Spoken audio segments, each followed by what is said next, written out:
Case study number 1, issue of integrity.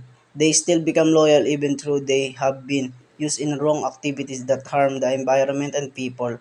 Issue of ethics. In the difficulty of finding a job, they still stay even though they know that manufacturer is doing wrong. Law pos, Anti-Pollution Law, Republic Act number 6969, Republic Act number 8749. People in the community experience a difficulty of finding a job, and because of the hardness of life, they're loyal to the manufacturer that causes illness to the community. The employees are used to end the loyalty employees has caused them to be used in the bad activities that cause harm to the environment and people's health. The manufacturer who is proven to produce and dispose of chemical that can cause adverse effects on people and the environment may be punished. Republic Act 6969, an act control toxic substance and hazardous and nuclear waste, in the Philippine Clean Air Act of 1999 of the Republic Act number 8749. The option of the companies having proper method of disposing of the chemical so that no one affected and those who are affected should be responsible for treatment of the affected residents. Case study number 2, issue of ethics. The stepmother compliance with the wishes of her stepdaughter. Will she comply or not? Issue of integrity. He is not following the wishes left by his stepdaughter. Oppose. There is no law prohibit people who did not follow the wishes. Woman who died with sadness, who died that did not make her happy in life. She vacated her state to her mother-in-law, and she only had one wish, which is her ash will be scattered in the ocean. But it was not followed by his mother-in-law, because we preferred have two ashes of his daughter-in-law in their house, where is nothing wrong with that his mother-in-law did, and there is no law that prohibit people who did not follow the wishes of deceased.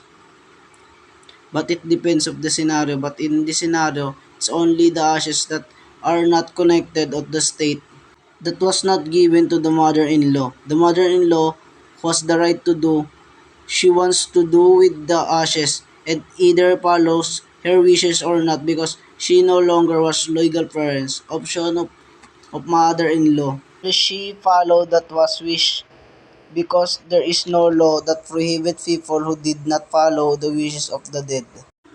Case study number 3, issue of ethics. When the student used the answer that he was already downloaded from his teacher accidental posting. Issue of integrity. When he download test questionnaire with answer and does not tell the teacher the truth.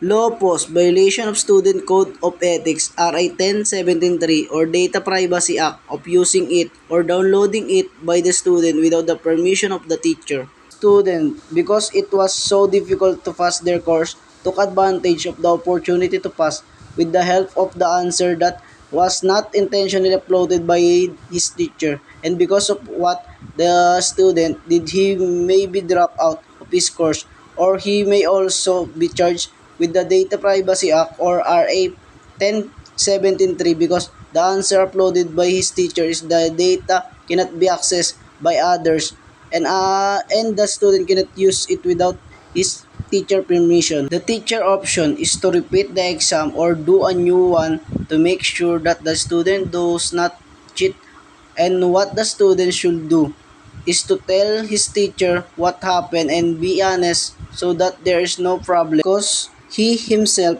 will be in trouble when he cheated in their exam. Case study number 4, issue of ethics. The executive committing sexual harassment to an woman even though he know it's wrong. Issue of integrity, accepting the company, the executive, even though they know he did something wrong, for the reason that he is strong enough to attract sales or money to the company. Law pos, act of lasciviousness or rape with sexual assault. The issue is a woman is sexual harassed by an executive in company, and because of that happen, the company wants to give the women a settlement of a large amount of money in order to keep the issue quiet and to avoid making the issue public. But the women's lawyer found the company had an obligation to disqualify the executive, what they did do. The company offers a settlement because it hurts to them to let the executive leave because the executive is a big money maker. Because of that executive did he be charged with act of lasciviousness or rape with sexual assault. Women option is to sue the executive to be punished for what he did because if he is not sued, he will get used to it in another women. Case study number 5, issue of ethics, accepting payment by employees even though they know it's wrong and it will be bad for our country. Issue of integrity, when people pay to expedite their visa even though they know there is proper process before getting the visa. Purpose, Article 210, Bravery of RPs and Republic Act 3019 of Anti-Graft and Corruption Practice Act of Section 3. Issue is the restriction of foreigners entering and staying in our country and another problem in our country is the presence of corruption when it's come to applying visa because there are people to face feed to process their visa. It affects normal people who don't have ability to pay and it's also reason to slow down the process of country accepting those who want to come in our country.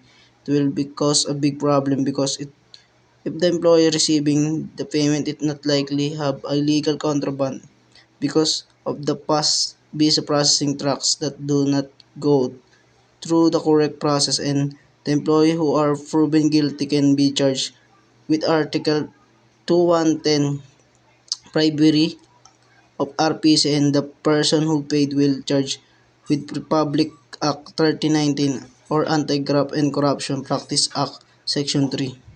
Option of country, having restrict law regarding corruption and having high punishment for those who can be proven guilty.